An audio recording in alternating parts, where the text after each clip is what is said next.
Welcome to Sonne Lumiere, the fascinating story of Christian worship in Chobham over the past 900 years.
We shall take you on a journey to bring to life the lives of countless generations who have sought to help our church and village develop from Roman times to the present day.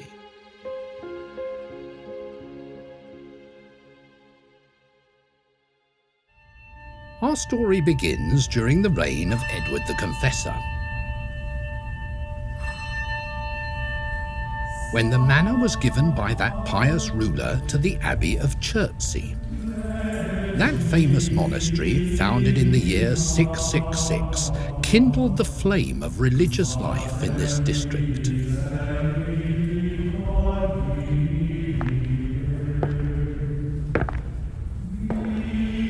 The withdrawal of the Roman legions in 412 sounded the death knell of early British Christianity.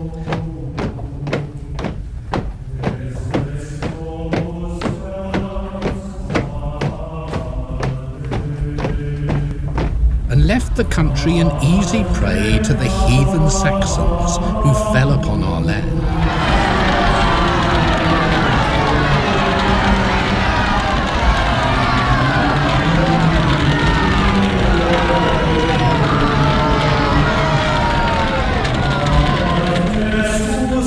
It was the task of the monks, starting from a strong monastic centre, to carry the gospel story among the ignorant people around them.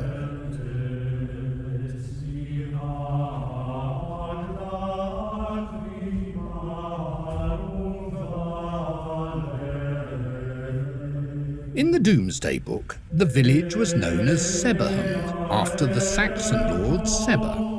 In time, Chobham became Chobham, and finally, our present day, Chobham. It is impossible to say with certainty that a Saxon church existed in our village, but it is more than likely. We may conclude that a settlement existed here from a very early date. The presence of water, even in the form of two small streams, was attractive, and our situation, lying between Chertsey and Guildford, both ancient places, and our proximity to the Roman road which passed through Staines, Bagshot and Silchester, all point to this. Wood was also plentiful in the district, so the building of a simple log chapel where the priest might celebrate Mass from time to time would be an easy matter.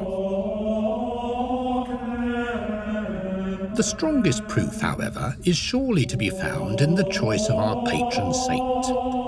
Our church is dedicated to St. Lawrence, the youthful Roman martyr who, rather than deny his faith, was roasted to death on a gridiron in 285 AD.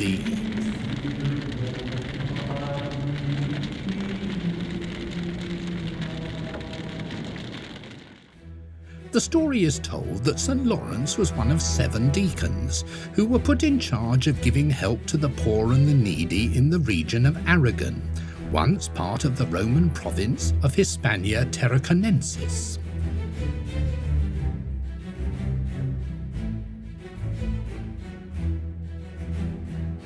Lawrence was ordained as a deacon by Pope Sixtus II and eventually became Archdeacon of Rome.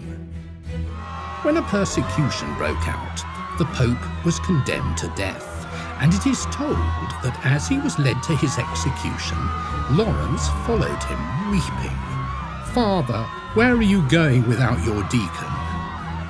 He said, "I am not leaving you, my son. In 3 days you will follow me."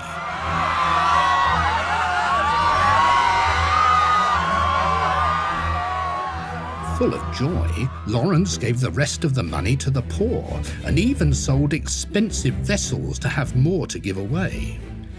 The prefect of Rome, a greedy pagan, thought the church must have a great fortune hidden away, so he ordered Lawrence to bring the church's treasure to him. The saint said that he would in 3 days. Then he went through the city and gathered together all the poor and sick people supported by the church. When he showed them to the prefect, he said, "This is the church's treasure."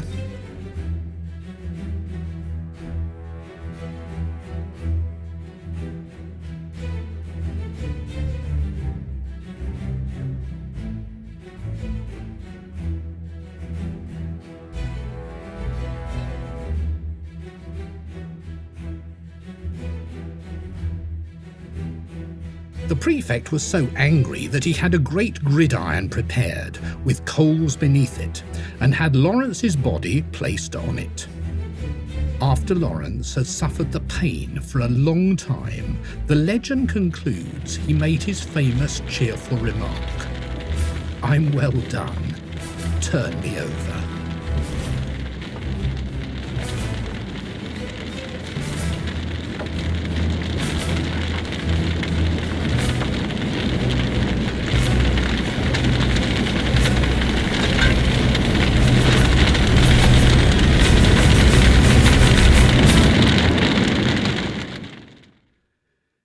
It's more than likely that it was the Benedictine monks from Surrey, who represented an Italian order, that decided to dedicate their humble house of God to one of their own beloved saints. How one longs to look into the past and follow the footsteps of those early missionaries, clad in their long black cloaks with hood and girdle. What dangers did they encounter as they fearlessly crossed our then desolate common, dotted here and there with wooden hovels, or threaded their way across some boggy track? It is a past gone beyond recall, a past which imagination only can make vivid and important.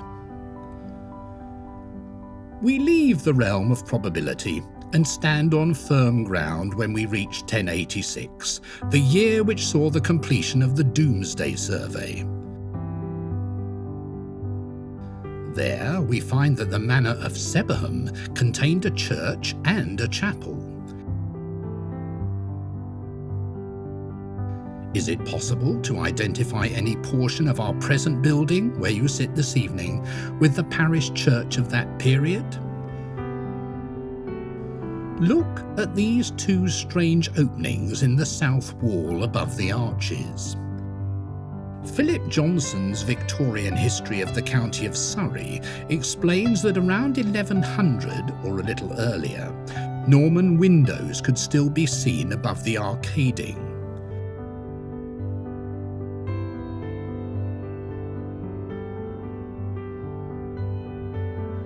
These interesting survivals enable us to form at least some idea of our first recorded parish church. Our church was a small building consisting of a chancel with a nave about half the length of the present one. The high, massive walls were pierced at the top by deep windows, giving only a slit opening.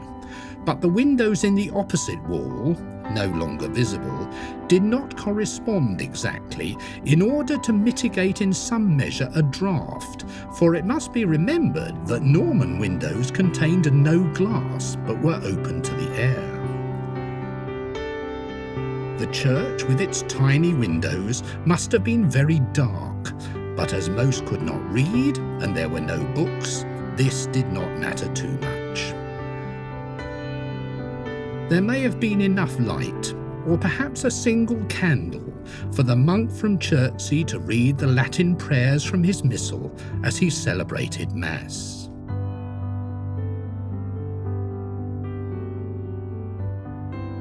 "80 years have now passed, and our builders are again at work.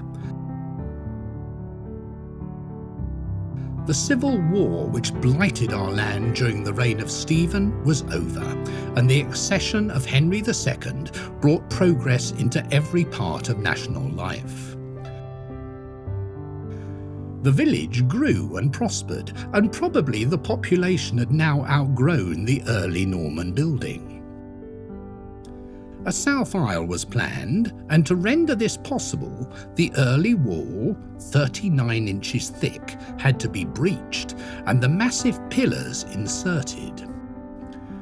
These stately columns, built of hard chalk, form the striking feature of our church today. The new arches and pillars necessitated cutting through the Norman windows, but that mattered little, as light would now be obtained from the new windows in the south aisle. Bad roads made transit difficult, but it was easy to bring ironstone rubble and other materials from Bagshot Heath. These, carefully mixed, gave a very effective appearance for the south outside wall.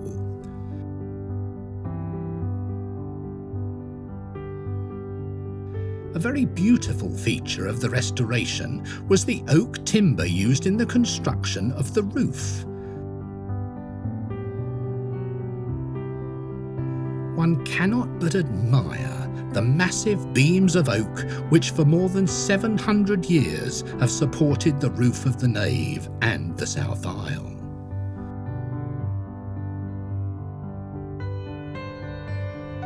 Looking down from the ringers' gallery, one sees 4 modern giant timbers, but there are 4 massive old tie beams still in position. The oak roof in the south aisle is unique. It was necessary to find some method of strengthening the long rafters required by the long span of the roof. The weight is partly supported by the oak beams which line the roof, and partly by the 5 elbows of oak which are firmly fixed into the upper arches of the south aisle, resting on wooden brackets.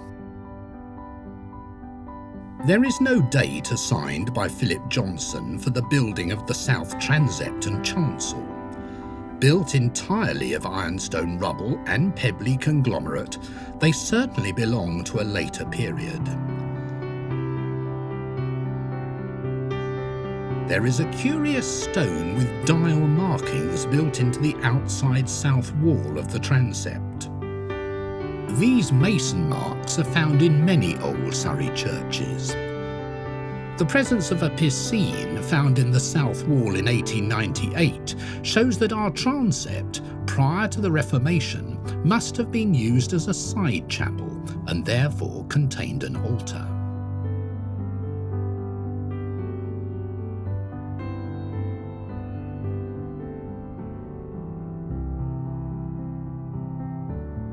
One of the most important characters in the history of our church was Thomas of Chobham. Little is known of his birth, which was sometime between 1158 and 1168, though we do know that he was illegitimate and possibly related to the de Chobhams who lived in London. It is unlikely that he acquired his local surname from being rector here, since he was already known by that name when he returned to England from Paris, where he had studied under Peter the Chanter. By 1192, he was already a master, having completed both the arts and theology courses. The name may have come to him from a family that had moved from the village, or perhaps he originated here and was given it while living in Paris or London. There are references to him in London and Salisbury, where he became sub-dean between the years 1189 and 1208. In 1213, King John awarded him 20 marks before setting out on a foreign mission, and, on his return later that year, gave him 3 acres of land at Chobham. But his chief claim to fame rests in his writing Summa Confessorum. The Summae were, in effect, the first handbooks for priests who, hearing confessions, needed only a grounding in canon law, but also an understanding of pastoral care and moral theology. Thomas's Summa was a medieval bestseller. It was one of the earliest examples of the genre, and certainly one of the most comprehensive, which probably accounts for the important place it holds in the history of medieval religious writing.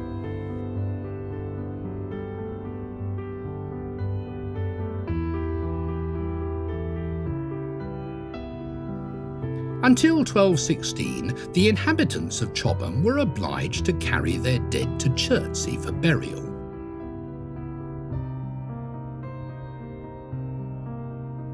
In this year, our rector, Thomas of Chobham, applied to Pope Honorius for permission to have a churchyard consecrated. He complained of the great inconvenience sustained by parishioners from their being obliged to bury at Chertsey on account of the distance, the very poor quality of the roads, and their poverty.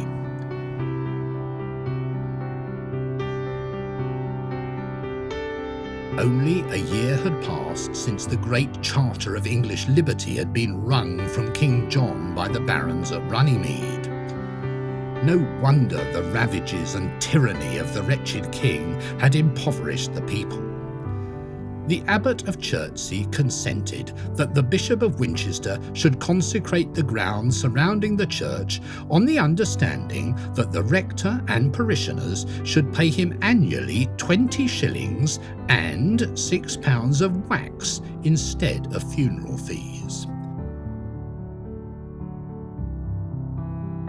The old churchyard must have been a great comfort as well as a great convenience in days when it was counted an honour to be buried as near as possible to the church, if not actually inside it. Our oldest parish register records, amongst many interesting entries, the burial of Philip Smythe, vicar February the 4th, Anno Domini 1664. One wonders if his feet lie towards the west, according to the ancient custom, so that when the graves are opened, he may face his congregation and answer before God how he has kept his trust.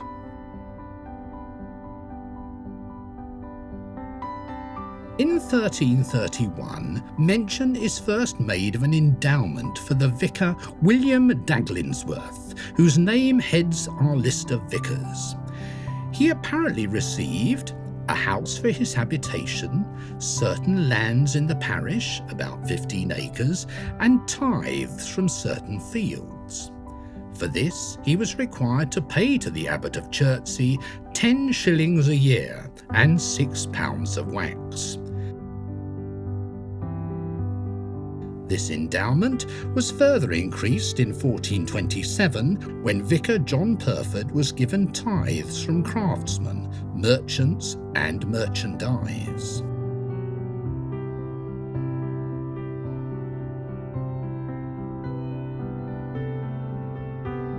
There remains only one more part of our ancient church to describe, the square grey tower built around 1450.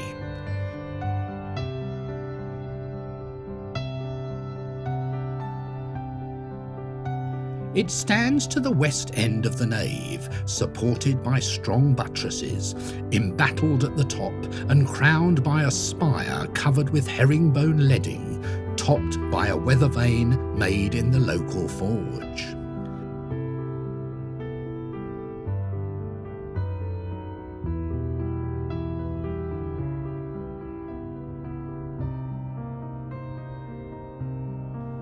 The height of the tower is 52 feet, and the spire a further 31 feet. The romantic view of the village enjoyed from the parapet amply repays the difficulties of the ascent. It was no easy task for village workmen, with probably only a local architect to carry out such a task, and the result brings home to us today the self-sacrifice made by the parishioners for the glory of God. They wanted their house of prayer to be the most beautiful and the outstanding feature of the village. Their religion, which meant so much to them, took practical shape as they firmly added stone to stone till the west wall measured 40 inches in thickness, and they spared neither time nor expense to complete the work. How we rejoice in their labours today, as the noble tower greets us from the Queen's Clump, Knapp Hill, Kettlewell Hill and High Curley, still the same inspiring landmark.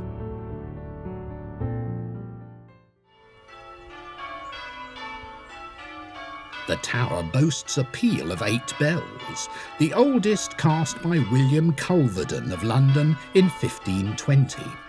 The tenor bell weighs 10 hundredweight, and all the bells were originally rung from the ground.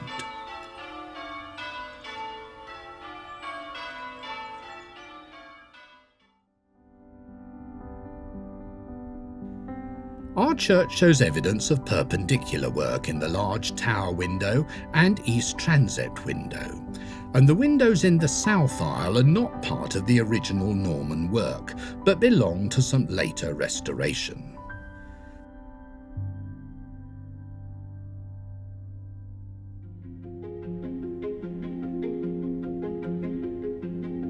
We now reach the climax of English church history, the Reformation period. In 1537, by suppression of Chertsey Abbey, Henry VIII severed an ecclesiastical connection which had lasted nearly 500 years. The manor and the right to appoint clergy returned to the Crown, where it remained until James I granted both to his court favourite Sir Edward Zouch. Today, it is difficult for us to realise what the fall of Chertsey Abbey meant for the neighbourhood. We have nothing now in our national life corresponding to those powerful corporations which exercised such a powerful influence on the educational, social and industrial life of those times.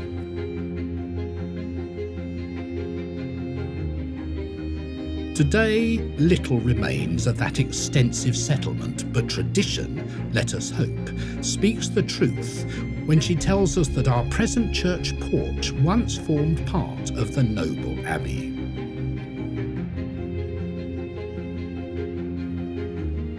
On the left-hand side of the chancel is a plaque to the memory of Nicholas Heath, a very notable character in the history of our village. Heath was born in London and graduated a BA at Oxford in 1519. By 1522, he had added to this a BA and an MA at Christ's College, Cambridge, being elected a Fellow in 1524. After holding minor preferments, he was appointed Archdeacon of Stafford in 1534, Bishop of Rochester in 1539, and Bishop of Worcester in 1543. Heath had very strong convictions and refused to accept the ordinal drawn up in February 1550 relating to the validity of the Anglican priesthood. He was imprisoned and in 1551 deprived of his bishopric. On Mary's accession, he was released and restored and made president of the Council of Marches and Wales. In 1555, he was promoted to the Archbishopric of York, which he did much to enrich. He also built York House in the Strand. He was later appointed Lord Chancellor and, on Mary's death, proclaimed Elizabeth as Queen. However, he refused to crown Elizabeth as she would not have the coronation accompanied by the elevation of the host, and ecclesiastical ceremonies and doctrine could not, in Heath's view, be altered or abrogated by any mere national authority. Further refusals to accept Elizabeth's acts of supremacy and uniformity resulted in him being deprived of his archbishopric in 1559, spending his final years at his house in Chobham, where he died. He was buried at the end of 1578.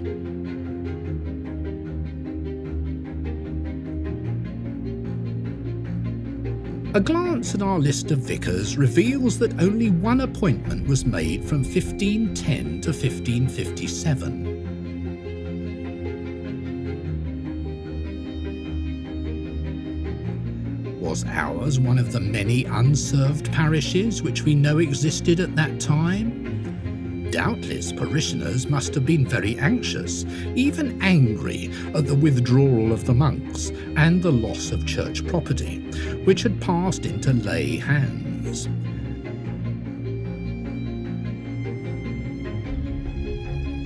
We know that the chapel, mentioned in the Domesday Book, and which had been repaired by Abbot John de Rutherwick about 1307, was allowed to fall into ruins, and today its very site is even forgotten.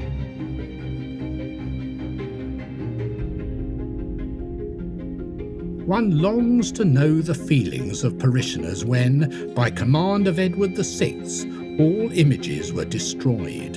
A communion table was substituted for the altar, and the prayer book and English Bible were introduced.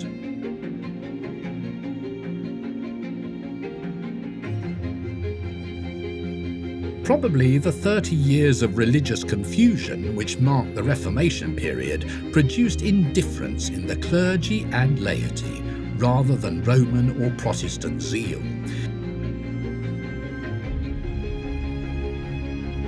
Yet surely the preservation of our pre-Reformation bell and the exquisite base of our most ancient chalice tend to show that parishioners were anxious to remove abuses and purify their ceremonial without destroying the continuity of their church.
An ancient strip of parchment in the parish chest, dated August the 26th, 1712, lists the following inventory of church property: a great church Bible, a common prayer book for the minister, a book of homilies for the minister, a book of canons ecclesiastical, common prayer book for the clerk, register book in parchment, a surplice, carpet for the communion table, linen cloth for the communion table, cushion for the pulpit, hearse cloth for the burial of the dead, font of stone with wooden cover, a chest with 3 locks, a pewter flagon for the communion, a silver chalice and silver paten, and 5 bells and a saint's bell. The wooden font cover is particularly worthy of note, as it is one of only 3 of this age in the country. The small piece of green marble at the base of the font comes from St. Columba's Bay, Iona. This inventory was taken at a parochial visitation held by the Archdeacon of Surrey and is signed by William Odes, vicar, and Henry Burchett and Henry Rogers, church wardens. Our parish registers contain just 2 short notices of church history, but they are well worth sharing.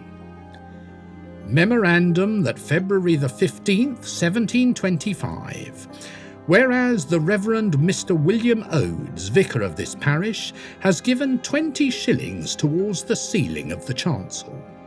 We do acknowledge that his said gift is his voluntary contribution, purely out of regard to his neighbours, who had seats in or near the said chancel, that they may be kept warm in the time of divine service, and that the house of God may be more beautified. From this, we may gather that the proper heating of our church is more than a present-day problem. August the 15th, 1731. At a public vestry held by the vicar and parishioners, after usual notice given, it was unanimously resolved that a vestry room be made at ye west end of ye south aisle, for ye payment of ye poor, and to transact all parish business in by ye parishioners in vestry assembled.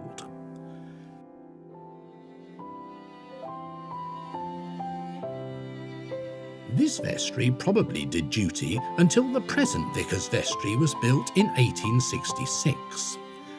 The fine brass chandelier, still very evident today, was a gift from the church wardens in 1737.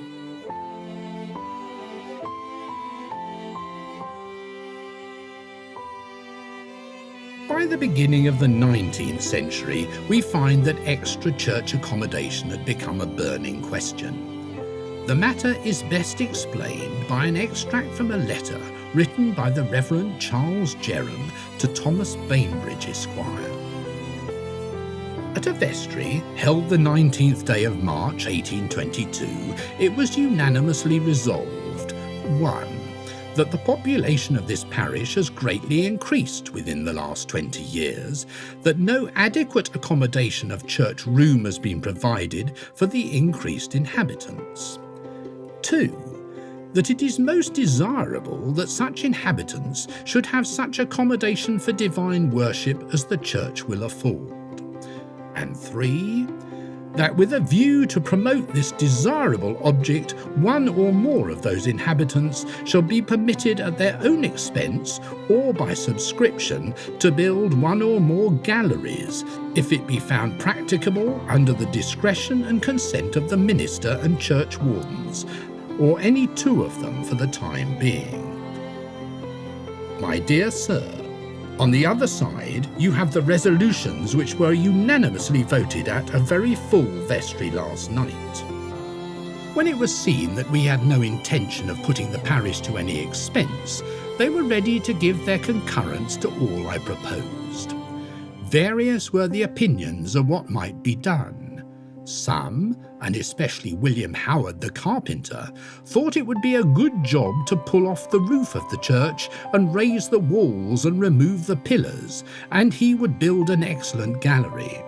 However, all agreed that the singing gallery might be brought forward, and most thought that a row of pews in front of the arches would be practicable and eligible.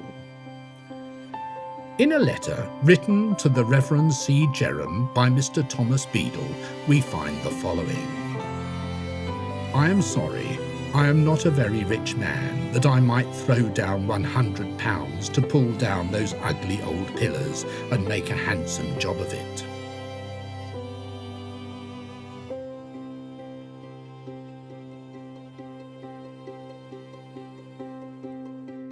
The tenders and accounts for these new galleries are still preserved and make very interesting reading. The Singers' Gallery, which must have been built in the 18th century, as it is mentioned by Mr. Cecil on his arrival at Chobham in 1800, was placed at the west end of the church. Here sat the village band, which led the singing, before the introduction of the first organ. Additional pews were added in front of this gallery.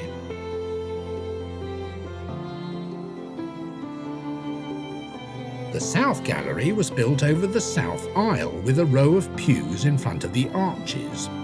To reach these, Vicar Jerram tells us, the inconvenience of stooping into and from them must be submitted to. Later, a third gallery was built across the chancel. To modernise the site of the high square pews painted white, the overhanging galleries, the high pulpit and reading desk standing in the centre of the nave against the north wall would look very strange. But large congregations regularly assembled Sunday by Sunday to hear the evangelical sermons delivered by Charles Jerram, and the extra accommodation was clearly needed.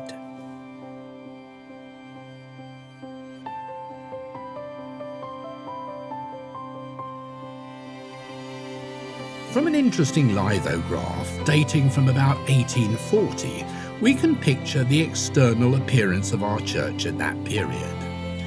The chancel is slightly higher than the nave and contains a north doorway. The north wall of the nave has 3 triple windows and 1 high window close to the tower. Part of the wall is covered with ivy, which extends onto the roof. In place of the present north gateway into the churchyard, there is an extremely picturesque lich gate, and at the side of this, the village stocks. One longs to know when and why this beautiful lich gate was removed, and where, we ask, are our parish stocks?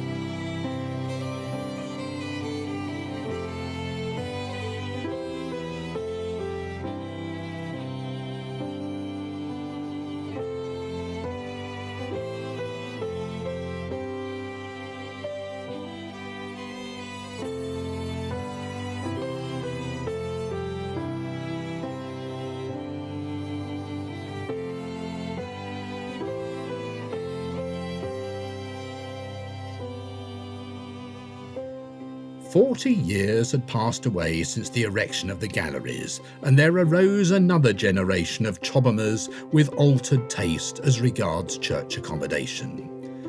Was it not possible to seat parishioners without blocking up the chancel, windows and arches with overhanging galleries? It was a serious and daunting task for the parish to undertake, but owing to the enthusiasm and generosity of many, this important work was successfully carried out in 1866. The galleries were removed, the north aisle was added, and the whole of the church was reseated. The restoration was entrusted to a London architect, Mr. Ferry, the total cost reaching nearly £1,800. Lack of funds prevented the completion of the work until 1879, but in this year the tower was repaired, the perpendicular window in it opened out, and the bells rehung.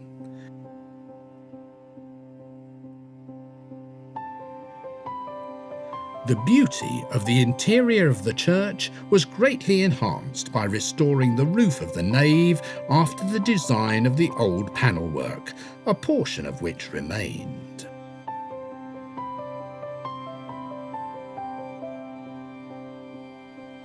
Over the next 10 years, much was achieved.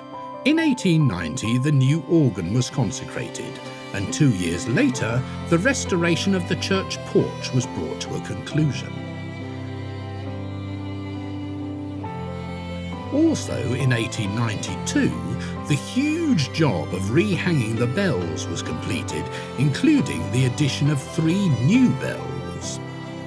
The following year, our oak pulpit, donated by the Reverend T.S. Coles, was carved by an amateur class of teenage Chobham boys in a shed behind the baker's shop opposite the church. It was inscribed, "The word of our God shall stand forever."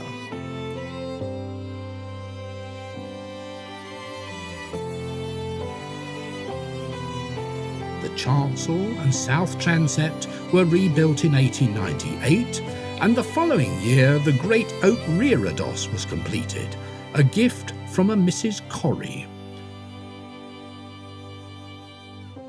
The church clock, a gift from the Reverend H. S. Ackworth, was dedicated in 1900.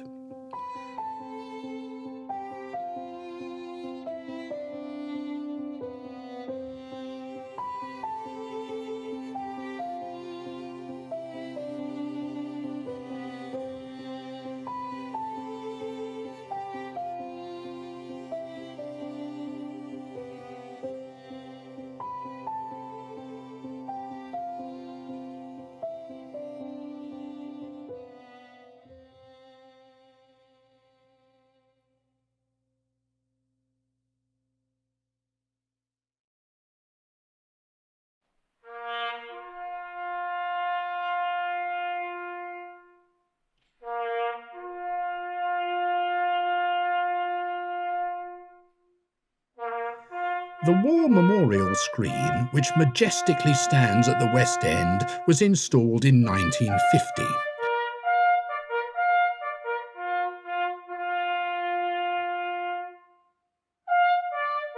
Nearly every house in the village subscribed to the cost, and it commemorates those killed in the 2 World Wars.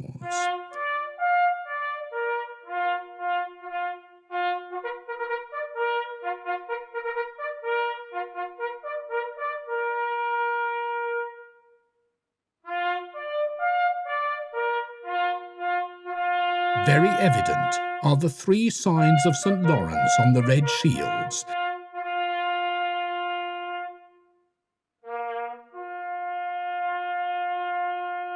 and the Guildford diocesan arms over the doorway.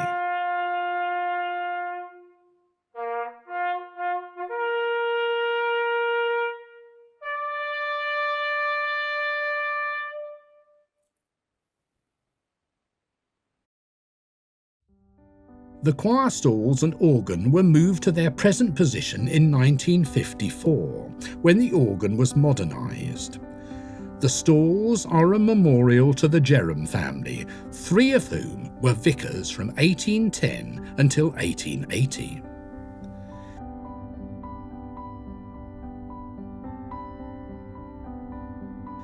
There is one particular and very notable plaque in the choir, behind where the choir stalls originally stood.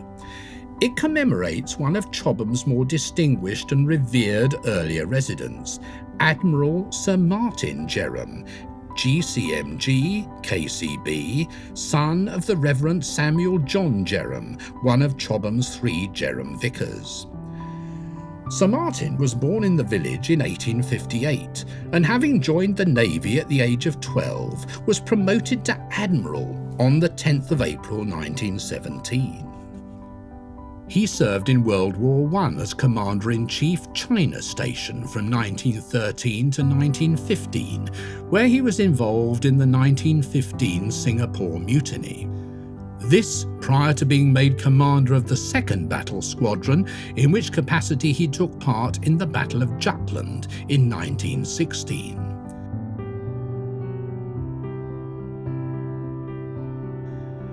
Sir Martin's banner as a Knight Grand Cross of the most distinguished order of St Michael and St George still hangs for all to see in the Holy Spirit Chapel.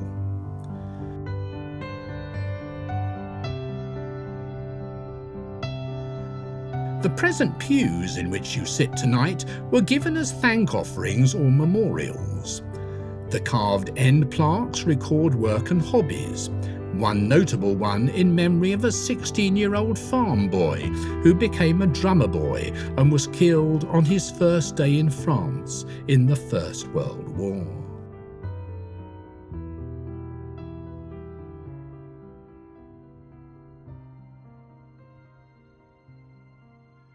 We have traced the growth of our parish church from the foundations firmly laid by those early Norman workmen more than 8 centuries ago to the building of the North Aisle in 1866. Today, as we sit surrounded by the completed work, we are conscious of the simple grandeur of our greatest memorial to the past, which has carried the same message through the ages. There is no doubt that our forefathers loved their church. The village envelops it and seems to protect it, keeping it under its care. This ancient building links together generation after generation, and it continues to provide succour to the needy in body, mind, and spirit.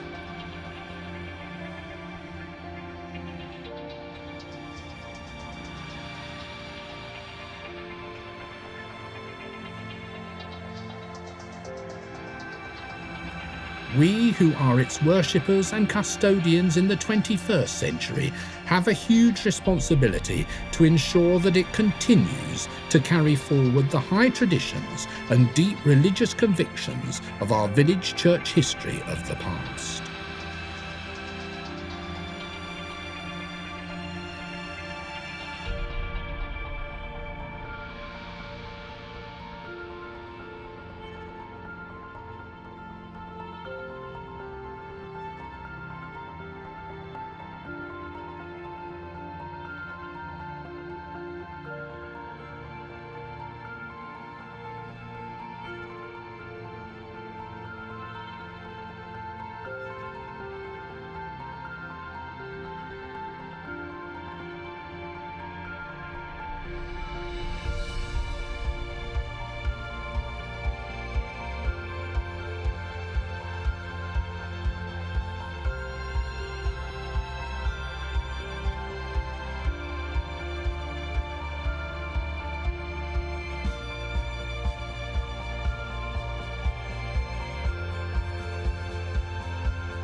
May St Lawrence inspire us to cradle this special place in our hearts and minds for many years to come, and may God bless all those who call it their spiritual home.